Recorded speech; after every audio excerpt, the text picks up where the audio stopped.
Et on va parler littérature, vous l'avez compris ce soir, avec Baptiste Liger. Bienvenue à vous sur TV5 Monde. Vous êtes le rédacteur en chef de Lire Magazine et vous sortez demain un hors-série intitulé « Écrire et se faire éditer » qui n'a pas échappé à l'œil d'Océane qui a pu le découvrir en avant-première. C'est vrai. Alors c'est un bon guide pour toutes celles et ceux qui rêvent de publier un roman. Dedans, vous donnez des conseils d'orthographe, d'écriture. On y retrouve aussi des témoignages d'auteurs connus qui reviennent un peu sur leur parcours. Puis il y a tout un dossier sur le monde de l'édition, comment marchent les éditions et comment et vers qui aller aussi. Surtout, je dirais que ça ouvre les portes, mais surtout ça ouvre les yeux sur cet univers qui n'est pas si simple d'approche au final. Ah non, évidemment, mais il y a beaucoup de fantasmes autour de l'édition parce qu'il faut savoir que les Français qui rêvent de publier un livre, ils sont très nombreux. Il y avait des études plus ou moins sérieuses qui disaient qu'il y avait jusqu'à 10%. C'est énorme. On avait la pandémie. Pendant la pandémie, qui écrivaient et qui se disaient peut-être publier ou pas. Alors combien au final ont terminé, je n'en sais rien. Mais voilà, encore une fois, être publié, c'est très difficile.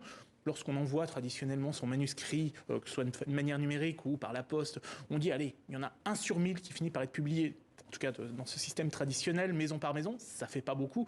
Donc, mieux vaut éviter les coquilles. Voilà. Alors, justement, on parlait de pandémie. Est-ce qu'il y a un effet aussi confinement? Est-ce qu'un numéro comme celui-ci va marcher encore plus avec cet effet de gens qui ont voulu écrire pendant cette période? C'est un numéro qu'on fait traditionnellement depuis des années parce que c'est vraiment, j'allais dire, un sujet rituel car beaucoup de Français écrivent, je le répète. Ils ne savent pas où se tourner. Oui, tout simplement. Donc, on doit donner des raisons. Ne pas rater un début de livre. C'est tout bête. Mais vous commencez un manuscrit, sachant la pile, si c'est pas bien tout de suite, il y a des chances que vous ne soyez pas publié au final. Soignez l'orthographe, soignez la grammaire. Et sachez être efficace très rapidement. Enfin voilà, quelques conseils parmi des dizaines d'autres, mais qui fonctionnent, qui marchent et qu'on donne volontiers dans les ateliers d'écriture. Vous en avez un ou pas pour se faire éditer? Est-ce qu'un conseil primordial? Alors, soignez la lettre de présentation et d'accompagnement.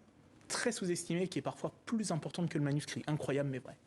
Alors, on observe chez les maisons d'édition beaucoup de chamboulements en ce moment, à commencer par l'éventuel rachat du groupe Hachette Livre par Vincent Bolloré. Alors, c'est une nouvelle qui a soulevé beaucoup de questions, notamment parce que l'homme d'affaires est déjà à la tête d'Editis, qui est le numéro 2 de l'édition, et qu'en rachetant Hachette, cela lui donnerait une position pas très imposante dans le secteur de l'édition. Qu'est-ce que craint en fait le syndicat de l'édition aujourd'hui?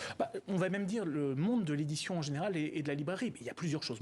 Il y a évidemment ce qui relève de ce qui se passe dans de nombreux secteurs économiques, financiers, enfin voilà, c'est-à-dire, on fusionne deux groupes, qu'est-ce qui va se passer d'un point de vue social? Qu'est-ce qui va se passer tout simplement? Est-ce qu'il va y avoir des affaires de mutation, de fusion, etc. Qu'est-ce qui va en être véritablement, par exemple, sur l'emploi? Ça, c'est quelque chose. Mais ça, dans tous les secteurs, on en parle. Dans le domaine de l'édition, ce qui est plus particulier, c'est que c'est pas forcément un secteur très lucratif. En général, quand on veut faire beaucoup d'argent, c'est pas forcément vers l'édition qu'on se tourne. Non.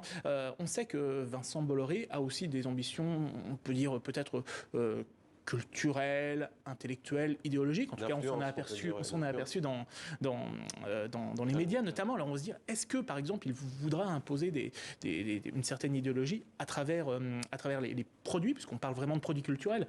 Un livre, c'est une œuvre et un produit culturel. Est-ce que l'idéologie va être au cœur? Est-ce qu'il peut y avoir de la censure? Ça, c'est par exemple quelque chose qui se passe. Et un secteur qui est important, c'est le livre scolaire, parce on pense spontanément aux romans, aux essais, mais le livre scolaire, quel va être le contenu et est-ce qu'il y aura une influence directe, indirecte, une forme de censure ou d'autocensure? Ce sont des choses auxquelles, en tout cas, on pense. Alors, il y a des chiffres intéressants, notamment sur les 10 meilleures ventes en 2021, il y en a 8 qui provenaient du groupe Hachette ou Editis. Donc, on peut imaginer qu'il y aura un impact direct dans les librairies.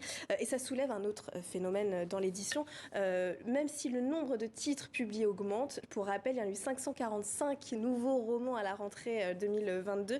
Les lecteurs se tournent toujours vers les mêmes auteurs.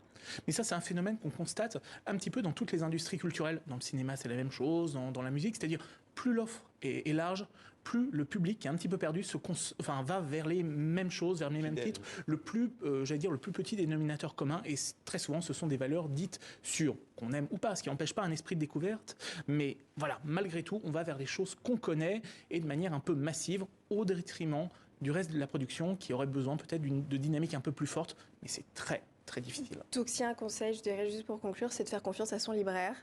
Oui, mais bien sûr, ils ont un rôle considérable, bien sûr. Ouais. Bien sûr. Pour sortir de ce cercle vicieux. Très bien. Voilà. Merci beaucoup. Merci à vous. Et merci à vous d'être venu sur notre plateau, sur TV5 Monde. L'invité